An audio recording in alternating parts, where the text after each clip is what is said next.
My self Rakesh Kumar, science teacher आप Shivaji group of institution. Science class में 8th class Hindi medium के बच्चों का स्वागत है। तो बच्चों, आज इस क्लास में चैप्टर 14 का रिवीजन करेंगे। चैप्टर 14 में है रक्त की संरचना। रक्त की संरचना।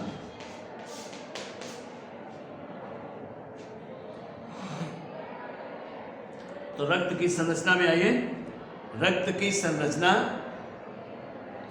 समस्त कशेरुकी प्राणी, कशेरुकी का मतलब है जिन प्राणियों में रीढ़ की हड्डी पाई जाती है वो कशेरुक के अंतर्गत आते हैं। तो समस्त कशेरुक प्राणियों की शारीरिक संरचना जटिल प्रकार की होती है। शरीर में बने उत्सर्जी पदार्थों को उत्सर्जी अंगों तक तथा श्वसनांगों तक ऑक्सीजन को पहुंचाने जैसा एक महत्वपूर्ण कार्य कैसे होता है, ये आपको जानने की जरूरत है। ये सारे महत्वपूर्ण कार्य रक्त या रुधिर द्वारा ही किए जाते हैं। रुधिर वाहिनियों में बहता है। रुधिर का संचरण पूरे शरीर में इन्हीं वाहिनियों तथा हृदय द्वारा होता है। रुधिर ही पोषक पदार्थों को तथा ऑक्सीजन को श्वसन हेतु ऊतकों तक पहुंचाता है या कोशिकाओं तक पहुंचाता है। ऊतकों में भोजन का ऑक्सीजन के साथ मिलकर दहन होता है। फलस्वरूप उत्पन्न जल तथा कार्बन डाइऑक्साइड रुधिर में फिर से मिला दी जाती है और वो रुधिर उस कार्बन डाइऑक्साइड और जल को वापस लेकर के हृदय को कार्बन डाइऑक्साइड दे देता है, फिर हृदय लंग्स को दे देता है और जिसके द्वारा फिर उनको कार्बन डाइऑक्साइड को बाहर निकाल दिया जाता है। तो इस प्रकार से रक्त की कई कार्य हो गए। अब रक्त का महत्व, कितना महत्व है इसका शरीर में। तो समस्त कशेरुकी प्राणियों के शरीर में चलने वाली जैविक क्रियाओं के नियमन में रुधिर का सबसे महत्वपूर्ण या सबसे बड़ा रोल है, यह योगदान है। रुधिर शरीर के प्रत्येक अंग की कोशिका तक तरह तरह के पदार्थ घुलित अवस्था में पहुंचाता है।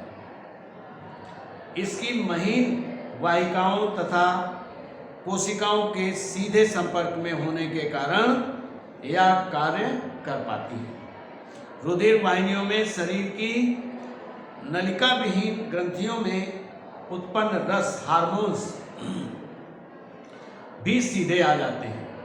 उस रक्त में हार्मोन्स सीधे आ जाते हैं जिनका परिवहन रक्त के माध्यम में से होता है तथा शारीरिक नियंत्रण बना रहता है।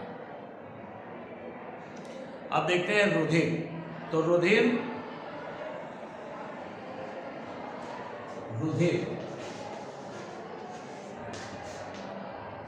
तो सबसे पहले तो दो पार्टों में विभाजित होता है। रुधिर कोशिकाएं,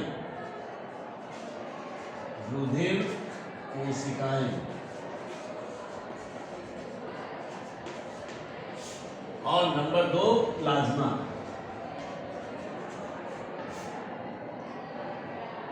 रुधिर मुख्यतः 2 भागों में विभाजित होता है। नंबर 1 रुधिर कणिकाएं या कोशिकाएं और नंबर 2 प्लाज्मा। अब रुधिर कोशिकाएं 3 प्रकार की होती हैं। रुधिर कोशिकाएं 3 प्रकार की होती हैं। ऐसे श्वेत रक्त कणिकाएं, श्वेत रक्त कणिकाएं या रुधिर कणिकाएं,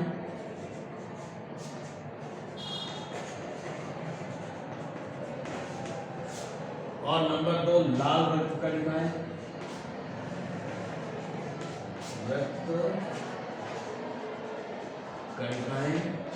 यानी इनको हम WBC कहते हैं।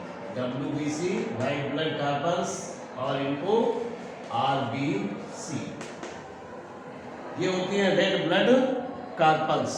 और तीसरा होता है ये रुधिर प्लेटलेट्स। थोड़ा सा इसको और आगे बढ़ा दें, यहां तक, रुधिर प्लेटलेट्स, ठीक। श्वेत रुधिर कणिकाएं WBC और लाल रक्त कणिकाएं RBC यानी, और फिर ये हैं प्लेटलेट्स। तो रुधिर कणिकाएं, रुधिर का लगभग 40% भाग इनसे बनता है। किससे?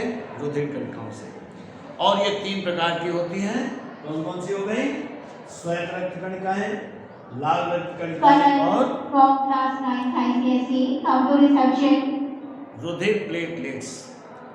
तो अब लाल रुधिर कणिकाएं, मनुष्य में लाल रुधिर कणिकाएं गोल तस्तरी नुमा तथा दोनों ओर से पिचकी होती हैं। पुरुषों के 1 घन मिलीमीटर रक्त में इनकी संख्या लगभग 55 लाख तथा स्त्रियों में 45 लाख से 50 लाख तक होती है। ये समस्त रक्त कणिकाओं का लगभग 90% होती है। प्रत्येक लाल रुधिर कणिका प्लाज्मा झिल्ली के आवरण से ढकी होती है और केंद्रक विहीन होती है।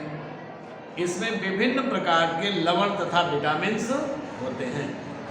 इनमें हीमोग्लोबिन नामक एक रंग युक्त प्रोटीन होता है जो ग्लोबिन या प्रोटीन तथा हीम नामक लौह युक्त रंग पदार्थ के संयोग से बनती है। लाल रुधिर कणिका का जीवन काल अधिकतम 127 दिन तक होता है। और आज बनी रक्त कणिका आज ही नष्ट हो सकती है, परंतु 127 दिन से अधिक जीवित नहीं रह सकती है। लाल रुधिर कणिकाओं का निर्माण शरीर में लंबी अस्थियों की लाल अस्थि मज्जा में होता है। भ्रूण में RBC, यकृत तथा प्लीहा में बनती है। रुधिर, लाल रुधिर कणिका के कार्य, तो RBC में पाया जाने वाला लाल रंग का श्वसन वर्णक हीमोग्लोबिन ऑक्सीजन तथा कार्बन डाइऑक्साइड वाहक के रूप में कार्य करता है। ये ऑक्सीजन को ले जाने का कार्य करता है या फेफड़ों में बाहर से आई वायु से ऑक्सीजन लेकर ऑक्सी हीमोग्लोबिन के रूप में रुधिर के विभिन्न ऊतकों तक संवहन करता है।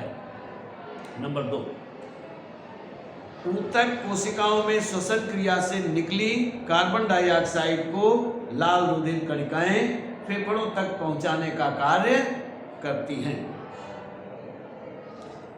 अब श्वेत रुधिर कणिकाएं, ये लाल रुधिर कणिका की अपेक्षा बड़ी तथा केंद्रक युक्त कोशिकाएं होती हैं। मनुष्य के 1 घन मिलीमीटर रक्त में इनकी संख्या 5000 से 9000 तक होती है। रोगजनक अवस्था में यह संख्या बढ़ जाती है। इस प्रकार ये RBC की तुलना में बहुत कम होती है। श्वेत रुधिर कणिकाएं अमीबा के समान अनियमित आकार की होती हैं। इनमें हीमोग्लोबिन वर्णक नहीं पाया जाता है, इसलिए ये रंगहीन होती हैं। ये प्लीहा में बनती हैं। इनका जीवन काल 1 से 4 दिन तक ही होता है। WBC कोशिकाओं के जीव द्रव्य की रचना तथा केंद्रक के आधार पर इन्हें 2 समूहों में बांट सकते हैं। तो बच्चों, इस क्लास में इतना ही। आगे नेक्स्ट क्लास में